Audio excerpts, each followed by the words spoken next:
Greetings all, D&Disability here. I'm coming at you with a pre-session introduction here.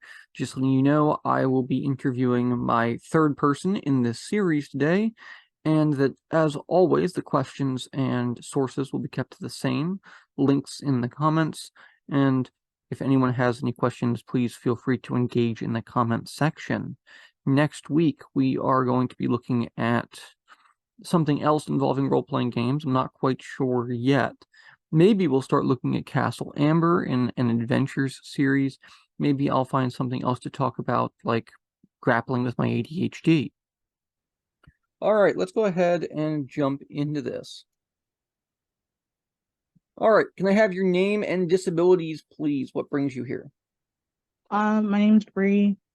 I have bipolar ADHD and a few anxiety disorders. Awesome.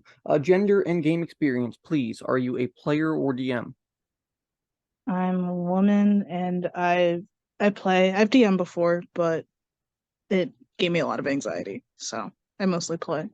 Very topical.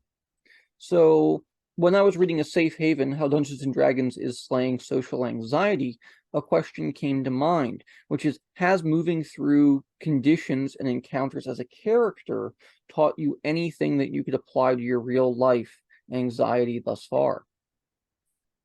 I mean, there's the usual stuff that like most people on the internet will say, like problem solving and all that fun stuff that you can put on a resume. But I think it's helped with social anxiety too. Okay.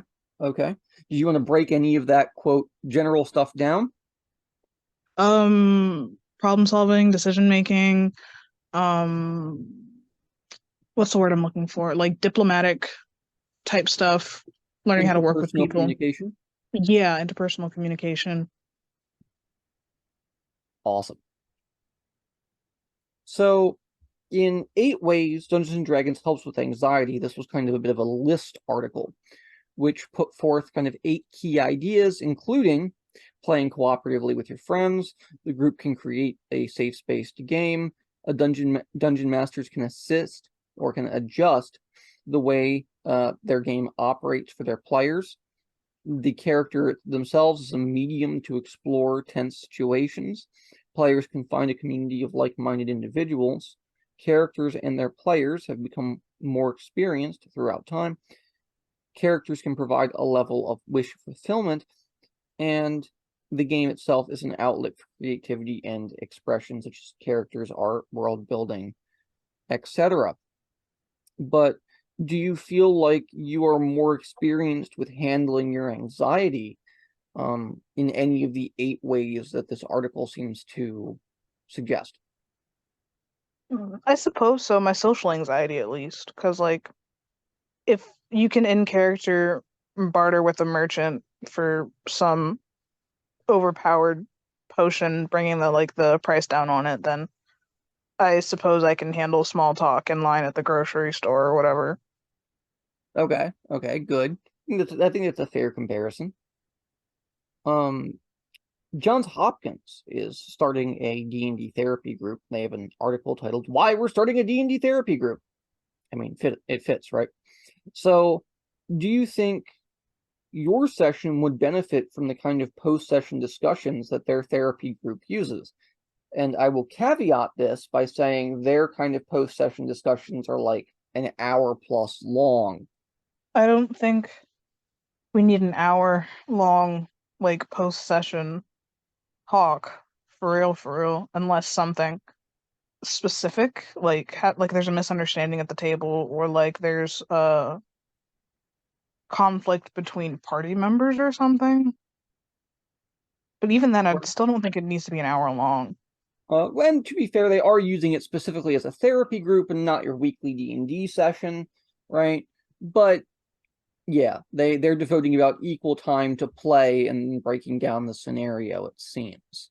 Honestly, it doesn't surprise me that John Hopkins is doing like group D&D's group therapy because my therapist was talking about doing group therapy through means of like gosh, there's this other tabletop RPG. It's a lot more simple. I think it's called like All Out of Bubblegum or something like that. And she was talking about like doing that as a means of group therapy because it's easier to catch on to than Kids with bikes could be fun, depending on what age group you're on.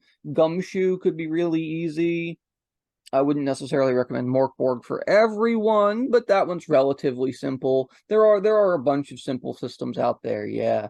It was Dungeon Craft who came out with a Deathbringer kind of one-page rule set that's ultra simple, and kind of devoted around a very minimalist character sheet. But yeah, any of those kind of more minimalist ones might prove better than say AD&D or 5th edition or 3.5. And recently, there was a study that was just released, I believe, January this year, called Exploring the Efficacy of Cognitive Behavioral Therapy and Role-Playing Games as an Intervention for Adults with Social Anxiety.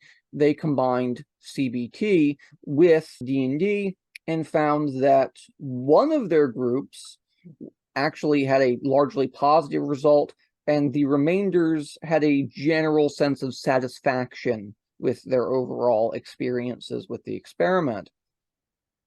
So as a member of the disabled community, how do you feel about the state of your anxiety in relationship to your D&D sessions? I don't really get anxious unless it's like combat and I have 2 hit points left or something like that, or like I'm afraid someone's gonna die. Cool. Okay. Um, Okay. Other than that, I don't really think I have anxiety surrounding D&D unless I'm like DMing, but I don't, so Fair. So is it your anxiety that leads you to avoid DMing? absolutely.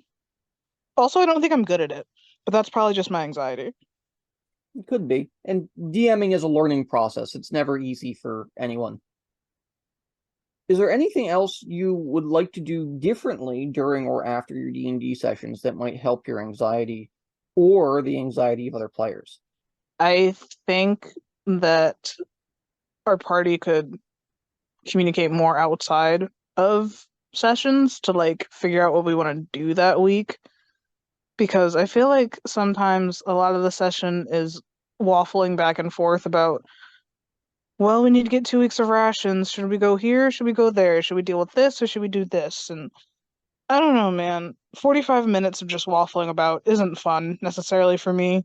I don't think it's fun for really anyone, but my attention span is not, I'm not built for that. This is why I guess, and post-game discussions are important. Pre-game to figure out what you all are going to do, and then post-game to break it all down once it's done. Yeah. Good insight. Go ahead.